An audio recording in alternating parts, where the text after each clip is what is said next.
Journal est symbolisé victoire na biso ya liberté. Kabila ne nous prendra jamais notre dignité. Non. Bisonyo sozo bata papa mbate. Bisonyo sozo bata musique té. Il y a des gens qui se battent pour la nation sans écouter la musique. Bayanke, olobi ba tire yo, olobi ba kangi yo.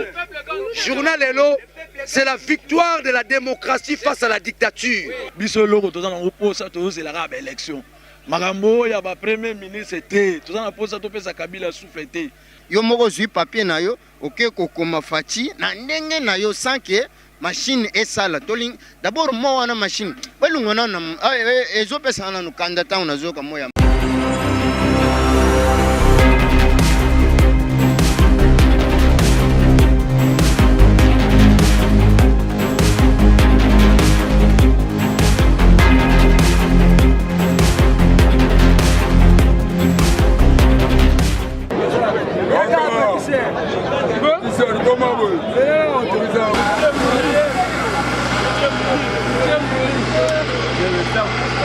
Aujourd'hui, c'est la résurrection de Etienne Tshisekedi.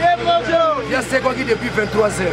Voilà, Bandeko Balandia Congo Millennium, Awa Tozali na Mboka Daniel Safou, journée à l'élo pour nous représenter. La résurrection de Etienne Tshisekedi wa Mulumba. Comment ça? À Sekui Lelo. Il n'y a personne au Congo qui pourrait drainer les masses comme la journée d'aujourd'hui si ce n'est qu'Etienne Tshisekedi. Donc via Lamuki, via Sekui, c'est sa résurrection. Mais balinga babo ma journaux, babo mikaka journaux te, balinga babo ma journaux te. Les pouvoirs en place s'arrangent à détruire les symboles. On construit une nation par les symboles. Tant on moni Mamadou la Koufi, bakundi na ndenga cessé.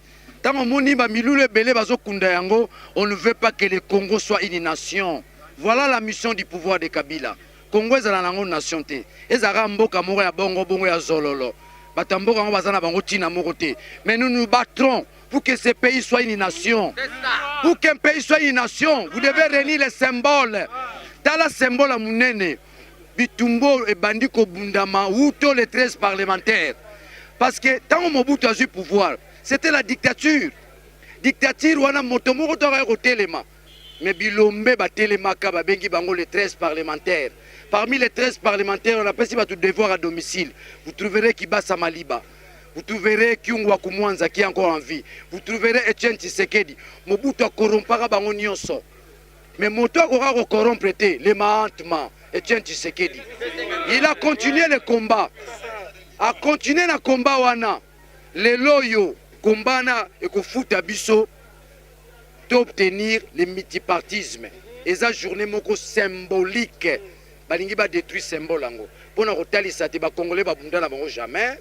Bazana bango ka bongo, bazaba tamasanga, bazaba ta papa Wemba. Ozola nangai? Non. Bisonyo sozo ba ta papa Wemba te. Bisonyo sozo ba ta musique te. Il y a des gens qui se battent pour la nation sans écouter la musique. Il y a des gens qui se battent pour la nation. Mais dans la pouvoir oyo, bakobo mabiso ka rater la liberté.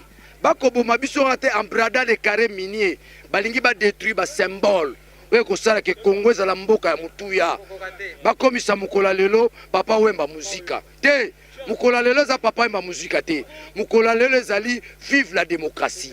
C'est ça la journée d'aujourd'hui. Et ça moko symbole, n'est-ce pas, il y a démocratie. Soko moni na mboka bakomi ko panza ba symbole na bino.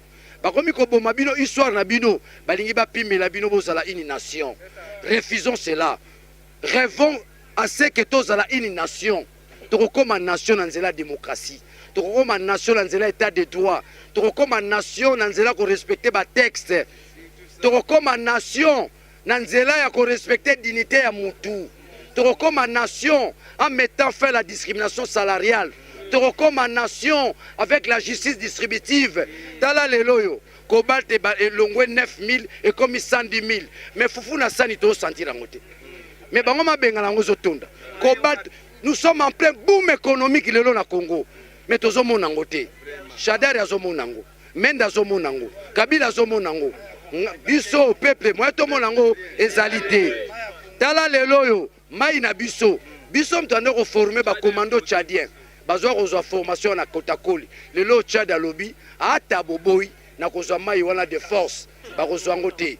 Eza bakor basignaka na 2005 ntango Mbemba azolo bateki mboka toyebaka ntina nango te. Mais toyei kodécouvrir ke mai na biso basignaka bakor to pompe mai na biso na lac Tchad. Mais soki to pompe mai wana biso pe tokozala poma mai. Mais keba ntango bozo pompe mai na mai ba minéraux ezaka na kati. Ba richesse eza na kati. Ekokende pe mbala mona bi richesse na biso. Le mai wana ekokendaka te. Mobeko likunje lobi ya mbote. Bozwa eteni ya bino ya mboka. Bopesa bato mosusu notamment mai na bino esengeli bongo référendum. Esengeli bongo référendum. Bango bakena na référendum te kaka bango bongo bachelo koloto bazwa mai bakozwa yango te. Kabila peut tout nous prendre à cause ne ba diamant or nyonso. Kabila ne nous prendra jamais notre liberté. Journal elozo symboliser victoire na biso ya liberté. Kabila ne nous prendra jamais notre dignité. Dignité na biso tozalango. Bana mboka Daniel Safou kasi toyoki te président de la République alobi ki azo changer constitution pour avoir le pouvoir. Corriger za président de la République il n'a pas le mandat. Yoza journaliste déontologie zo benga na kombo na ye. Na ko corriger. Mais c'est Kabila par respect. Aza monsieur, aza présidenté. Le président, c'est celui-là qui a la légitimité. Problème ya Congo ou takala. Ils ont un problème à la légitimité. Bazongi si bisoli sousou na problème ya Congo. Tant que tobimi na San City, nous avons résolu les problèmes du Congo. On a mis fin, n'est-ce pas, à la crise de légitimité. Tozu mokano, yamboto koma mokonzi na mboko, esengeli to le kalanzela maponami.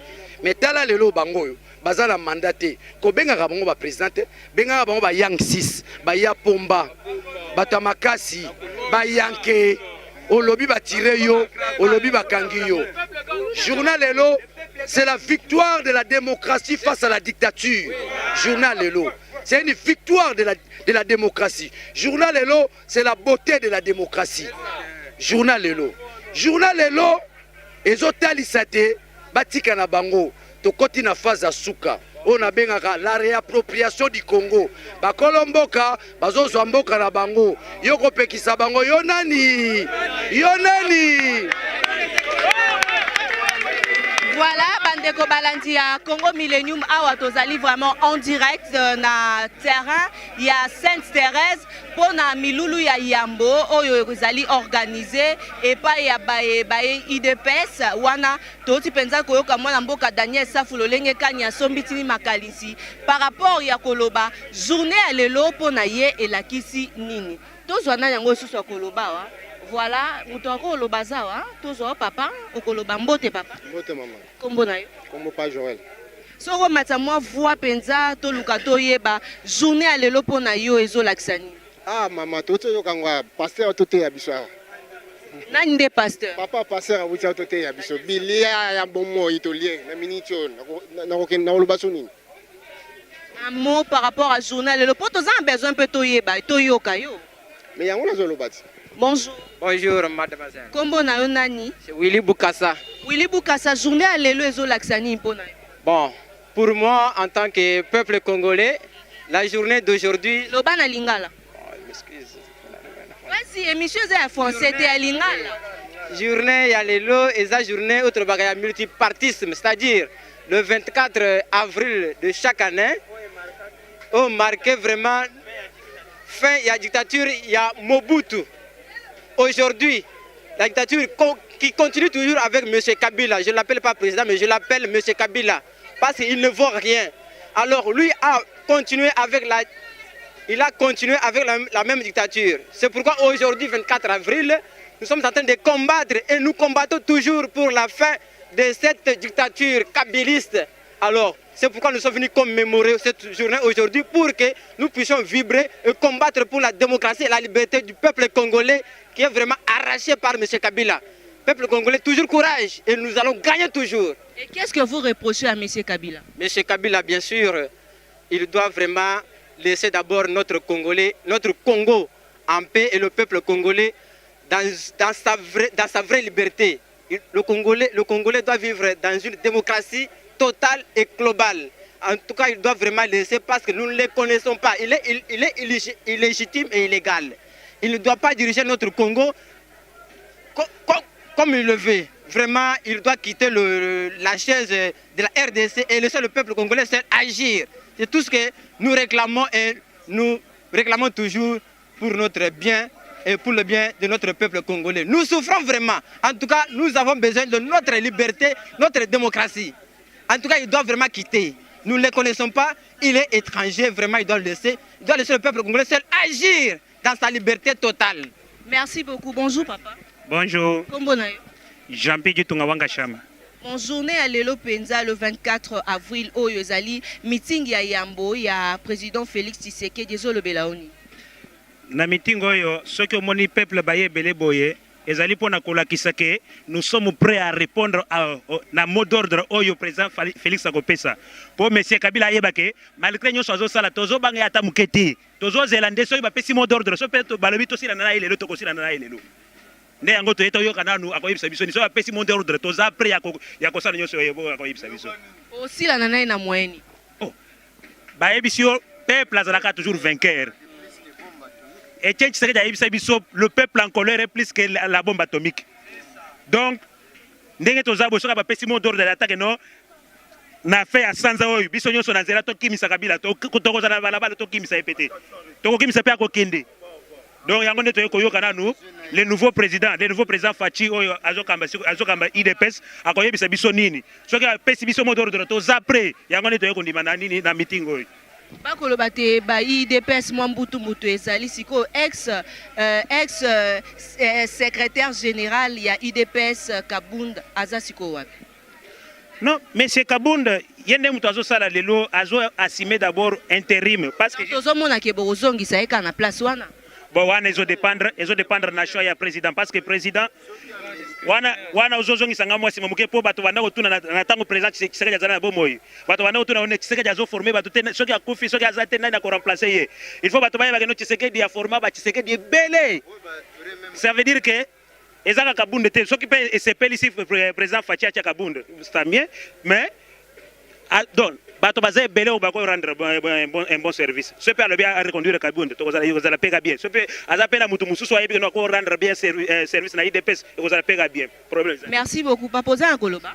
Oui maman nazana wa koloba parce que journée lelo ezeli journée moko toza ko commémorer journée o ya démocratie o Mobutu alelaka na nsele yango wana toye lelo ko kutana awa na meeting ya président Félix Tshisekedi. Et pas wapi toza pe na bosenye te apesi biso ta mot d'ordre moko ekopesama po te tomona sikoyo moya kosila na sikoyo na mayimba na mboka oyo mbutu eleki nzala maladi chômage makambo ndenge na ndenge bato bakufa mikolo tous les jours ici esika nalalaka kuna afandaka kuna donc tous les jours ezalaka kolela matanga bato bibembe na bibembe nga nafanda kisenso alors bato baza kokufa tous les jours ici. Alors il y a comité soki to batongo bazobuma na makasi to bazobuma na kozanga bilei parce que bilei pezo mana mboko te bato bazo kolia kate tozo kosala te donc chômage eleki mingi to ki peut déjà que bino ba IDPS possible signer déjà penza signature te corps ya président Etienne Tshisekedi du feu ezo ya awa na ndenge nini wana biso toko ko signer bisignela te ezali makambo ya organisation ya kati donc organisation interne donc wana bondimi siko déjà que Bruno Chibala te wana ezali na bino mumei ba journaliste ne bokenda ko sondaka bisonda biso za kuna te biso yebeke toza na leader parce que na makambo nyonso leader azanga kate to leader na biso chef de file na biso o enda ko pese mot d'ordre et puis il est mieux placé pour na ko déterminer ce meeting o pe bolanda malamu so bo ya meeting bo tuna payer akobi se bino ko ya président na biso ko na ye e ko zala kan parce que nungu biloba lo beleki mingi mutu bala ko na ndenge na ye wana le président munene ya mboka oyo azali pe eli na élection présidentielle atako babombaka yango akozala intérêt na honneur président eli bien que baboyikotaki bayibaki bavua na ye. Bonjour monsieur. Ozo reprocher pouvoir en place nani? En fait nous reprocher pouvoir en place na non ya respect à texte. D'abord en première lieu nous avons la constitution oyo pouvoir en place til les lois respectata article mon côté à part l'article oyo bayi politique bazon dongwana o pona makambo pouvoir en place à respecter te article ya gratuité ya enseignement maman na mboka oko yebisanga école moko ya l'état oyo bana ya première primaire ti 6e primaire batanga ka yofele eza pe article la constitution oyo pouvoir en place il faut respecter mais ata moko te à salaire lelo soki tokomi na niveau ezake mpo baorganize baélection te na 2016 Mobeko Likunzi elobi boye 90 jours avant expiration ya mandat ya président de la République il faut organiser l'élection. Mais c'est Kabila asali yango te na régime yango nde tokomi na niveau tokomi siko na crise ya légitimité oyo na bao penza bazolanda biso en direct bazo comprendre te crise ya légitimité la kisini limbola yango pe na mwa lokota ya lingala poto comprendre. Bon omoni toponaka mokonzi ya mboka na ba élection topesaka ye légitimité donc au peuple azotia kombo na ye nde azwaka légitimité et bongo Mobeko Likonzi donc loi epesaka ye légalité mais siko biso topesaki ye mbula mitano oye il faut azala na poste wana mais na mbula mitano topesaka ye na 2011 silo obe na 2016 donc yikolobake biso contrat topesaki ye esila déjà donc azofanda wana kaka ndenge balobaka na lokota ya poto par force ndenge aza wana yango ndo moni abandaki koluka baaccord oyo ye moko mpe azoko arrive te ti lelo nako respecter. Merci beaucoup, bonjour. Bonjour madame. Ozana ya kobakisa par rapport ya maitozo lobela. Oui, na lingi na loba par rapport ya date ya le 24 eza date moko très symbolique parce que zolakisa mokolo oyo tolongwaki na dictature pe tokotaki na multipartisme mais bien que sima ya mwa bambula tomoni ke tingonga oyo soki tozobunda eza parce que multipartisme na Congo ezaka ya kombo eza ya fete yango lelo toyi kokanisa yango po pesa biso makasi tokwa kobunda po démocratie kota na ndenge ya solo ya mibale eza date moko eza très meeting ya lelo plutôt eza très symbolique pour na président na biso Félix Tshisekedi parce que na 90 na début na 90 temps démocratie kotaki premier meeting ezaki organisé na Kina ezaka toujours na terrain Saint-Thérèse tant on a domona lelo Félix Tshisekedi ayeko sala premier meeting nesima comme président IDPS awa nazomona mwana nazotambola na pa ya papa et nazomona ke lobby ye lokola leader na biso makambo ekende bien. Est-ce que ndé bozomona leo penza ba combattant bokosa penza mbutu te contre la police? Te biso tozaka na problème na la police te. Omona ke tango papa yaga na martyr toyambaka ye tozongaka na kimia bato bazaki ebele ndenge pe lelo toye toyambi président na biso motema moko meeting osila tozonga na kimia biso loko toza na posa tozelaka ba élection makambo ya ba premier ministre te toza na posa topesa Kabila souffleté asalaki déjà ou asalaki to comprendre. Posant pour sa élection, alors c'est que Corneille Nangaza a raison que tu as élection, na machine à voter. Tu as l'élection, Mobeko Likonzi sengi. Na Mobeko Likonzi na loi électorale, machine à voter zata. Na calendrier pesate ya kwa tango yenan. Il y a za Congolais ko la biso aza pas plus que ba Congolais mususu. Faut respecter au Mibeko zoloba. Calendrier moko pesaki. Machine à voter zata za ba bulletin. Biso dozo la sala biso ba bulletin le 23 to kende ko voter poto sila na Kabila. Merci beaucoup papa na monyo bakisi moi eloko moko wana na moi sepenza. Naliana lo baboy. Makamuneti o etali machine à voler ou bien à voter. To lingi yango te. Puisque machine nde ko voter place na biso te, biso ne sengeli to voter puisque vote ezalaka secret. Et puis mutu akokende ko voter na esika ya ye moko atazalaka na majorité même bakanga esinga kuna keno yo kolunga na majorité te mais tango azokende ko voter akokende en secret ye moko habité na nyokwa mikoto na voter ata fachi ako voter mais aza mutu ya majorité mais au vote ya machine o soki machine soki biloko nini d'abord baza ebele bakabola machine wana bango na bango bazongisa ngo eza na bandako na bango. Tolingi koyoka eloko wana bazobenga machine à voter te puisque nulle part dans le monde to sito mona ou bien toyoka keno basali vote ya machine awa bato batangi te baza ebele na ba fin fond okomema tozana na courant te biso moto zalakao machine wana ezosala à travers courant naza nayebi ke oza au courant ya nyonso elekaki tango bakenda ko présenter machine wana devant l'assemblée et ça la 54 minutes pour epela. Bon, Moutouazan a droit à voter après 10 minutes. Toza combien pour to kokana machine et puis machine ango eza combien.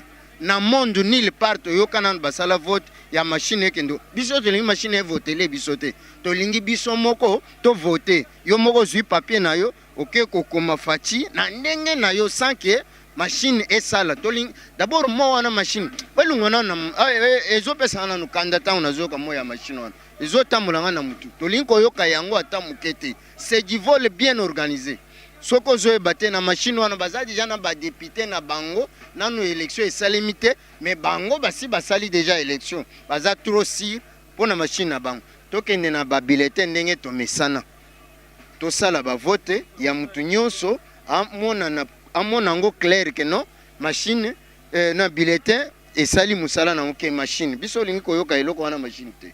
Merci beaucoup. Lobi mboka nini? France surtout pays est émergent par rapport à biso, tout le monde va voter dans le bulletin. Les États-Unis va voter dans le bulletin. Premier pays toyo katina comme na HO va voter dans la machine RDC.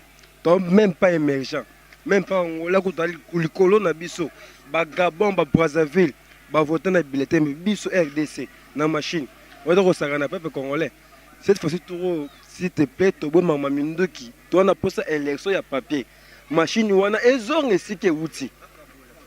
Ba Corée du Nord kuna ba pestiso machine wana ba boy na machine wana et bon ye nanga asangani na majorité ba clique na bango pour ba continuer à faire souffrir le peuple congolais maman to lembi souffrance to lembi to nyokami fitting na biso zawapi to na posa cette fois élection tour oyo na ba bulletin ba papier to voter à l'élection de 2006 à tête de tricage de 2011 dès qu'il y a un système machine oyo tolingi yango te ngana mona kango na biwo na bango na limité awa jeune garçon qui kuno opesi carte d'électeur ba numéro matricule no ba peso 3000 par rapport à quoi ezala batiki ya machine wana bazo voter déjà au voter te na ke na voter songolo kune mi songolo eza ba ya machine wana to yebi yango déjà to lembi to machine wana te soki machine wana to konima to ke transition sans Kabila donc soué na biso peuple congolais nyonso o bango bazolo baza majorité ko baza banani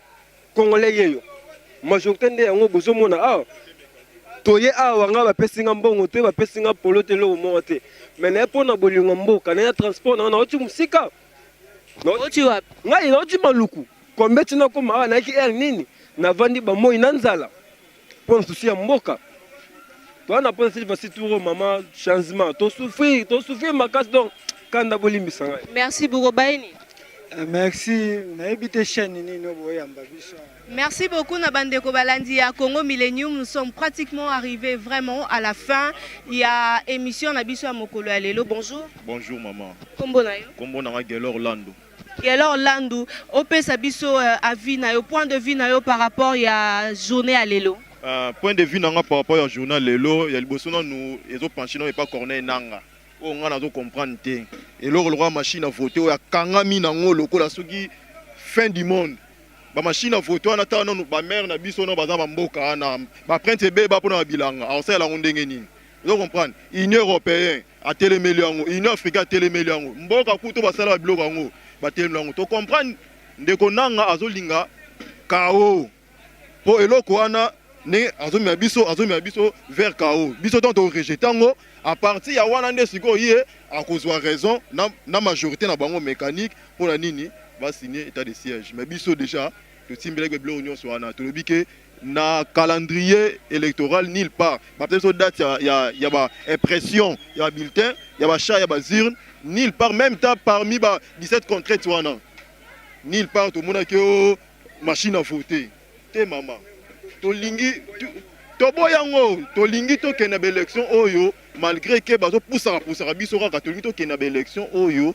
na ndenge mo ya kimia makile tangi belé bato bakufi maman pona nini alingi kaka toujours ba répétition ya biloko la nyonso ba mobule salamaka tolembi maman donc connaît nanga soki akoyoka a raisonner mbongo ezaka na suka te ba tricage ozo beta machine à voter wana mbongo nyonso wana toyebi ke non ezo coûter non ebele par rapport ya ba bulletin de vote machine moko osomi na $400 ba application $1100 mboka ni omona ke osomi machine à $400 ba application egele ka machine dans valeur ozomona ke te azolela ka place wana mais biso pe to ota elega lisu likola lisu tozane pene akima te.